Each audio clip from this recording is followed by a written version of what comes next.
Welcome to Paradise Lovin' Veggies. I'm Samantha James.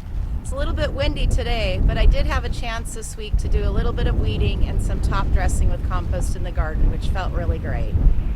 Today's episode, we're going to visit Fort Worden State Park, and we're also going to finish up our segment on pigs with Doyle Yancey up at Egg and I Gardens and Egg and I Pork.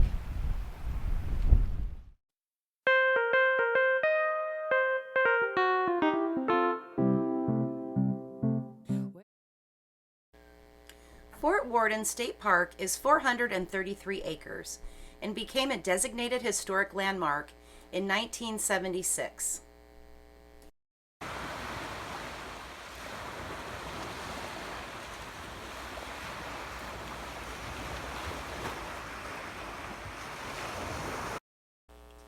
There are miles and miles of beach trails that surround this popular camp spot and tourist destination. Travelers of all ages come to explore what once was an active U.S. Army base from 1902 to 1953. The Point Wilson Lighthouse marks the western side of the entrance to Admiralty Inlet from the Strait of Juan de Fuca. This is an important landmark for vessels traveling to and from the Puget Sound.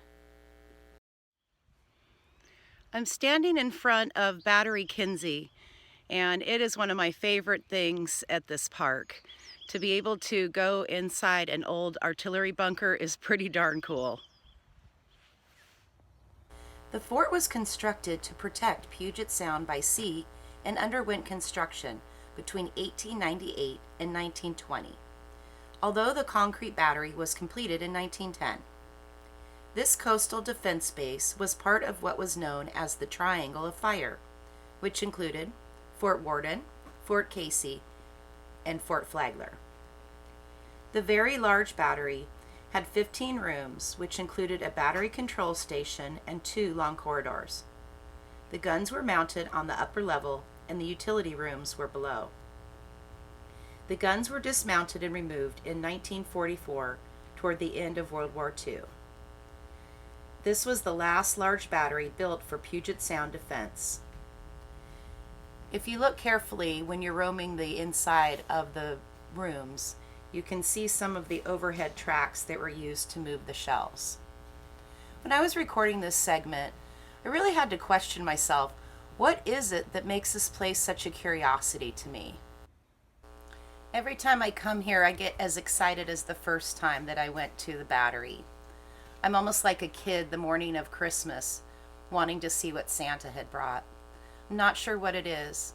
The empty rooms, the old paint that's covered graffiti from years past. It's just, I don't know how to explain it.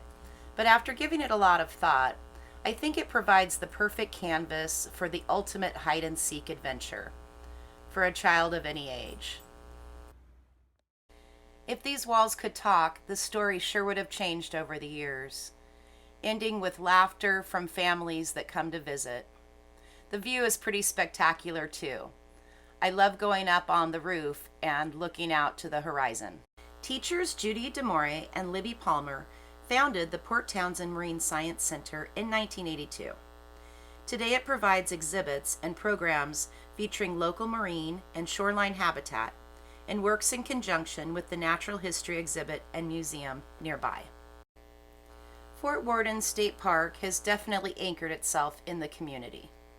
The park is now run by the Fort Worden Public Development Authority. This multi-use recreational facility boasts 27 historic buildings that include a woodworking school, 2 college extensions, a printing press, and recording studio, among others. In 1957, the fort was purchased by the state of Washington to use as a diagnostic and treatment center for troubled youth. The park actually opened August 18th of 1973. Today, the houses that were once military housing and later housed troubled youth serve as spaces for meetings, conferences, and overnight stays. The Jefferson County Historical Society is located in the old commanding officers' quarters and open to visitors. McCurdy Pavilion, once a balloon hangar, appeared in the 1982 film An Officer and a Gentleman. I've neglected to mention the Coastal Artillery Museum, which is just a few steps away from the Wheeler Theater that still functions to serve community members, and the chapel, which still is used for weddings. You can end your visit to the park by visiting Taps at the guardhouse. Have a pint of beer and some snacks, and talk about your day.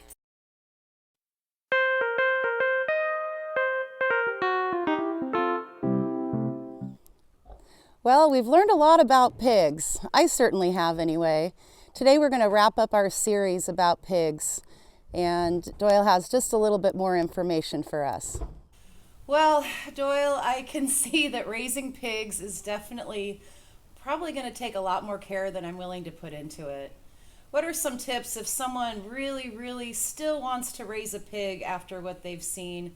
What would you tell them about extra tips about care?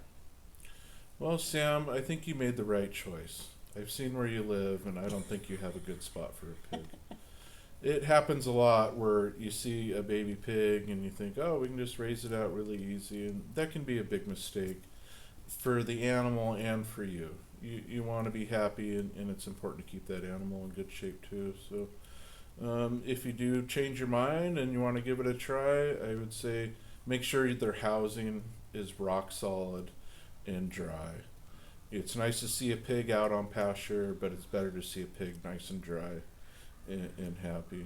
And you want to feed them just about all that they can eat. You don't let them be hungry and be out screaming. It's happy pork tastes a lot better, and that's the route you want to go. Having your spot ready, having a good feeder, and a good way to water them. Those are the main things. And do you have a couple of stories that you want to share about your debacles when you were first starting to raise pigs?